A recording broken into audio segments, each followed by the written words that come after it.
Welcome back students to our YouTube platform Easy English Learning Darshan Saranya. In today's video lecture we are going to go on with current affair for date 2nd July 2024. Today is Pingali Venakya birth anniversary. So let's know some points about him. Pingali Venakya was an Indian freedom fighter and a Gandhian. He was the creator of the flag that served as a model for the Indian national flag. On 22 July 1947, the Constituent Assembly of India adopted the national flag.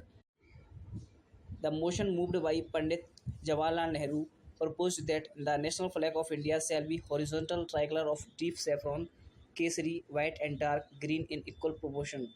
The white band was to have a wheel in navy blue, the charkha being replaced by the chakra, which appears on the abacus of the Sarnath loin, capital of Asoka. The national flag of India should be rectangular in shape with a length to width ratio of 3:2. The Flag Code of India, which provides guidelines for the display and usage of the national flag, came into effect on January 26, 2002. Let's learn same concept in Hindi. पिंगली वेंकैया को उनकी जयंती पर कोटि कोटि नमन 2 अगस्त। पिंगली वेंकैया एक भारतीय स्वतंत्रता सेनानी और गांधीवादी थे। वह उस झंडे के निर्माता थे जो भारतीय राष्ट्रीय ध्वज के लिए मॉडल के रूप में काम आया था। 22 जुलाई 1947 को भारत की संविधान सभा ने राष्ट्रीय ध्वज को अपनाया।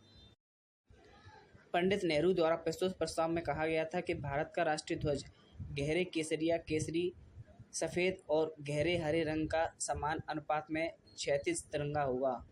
सफ़ेद पट्टी पर गहरे नीले रंग का एक चक्र, चरखे की जगह चक्र को चुना गया बना होना था, जो अशोक के सारनाथ स्थित सिंह स्तंभ के शीर्ष पर बना है। भारत का राष्ट्रीय ध्वज आयताकार होता है तथा इसकी लंबाई चौड़ाई का अनुपात 3:2 होता है। भारतीय ध्वज संहिता, जो राष्ट्रीय ध्वज के प्रदर्शन और उपयोग के लिए दिशा निर्देश प्रदान करती है, वह 26 जनवरी 2002 को लागू हुई थी। Stay tuned with us for to watch free current affair videos on our YouTube platform Easy English Learning Darshan India at 7 p.m. daily.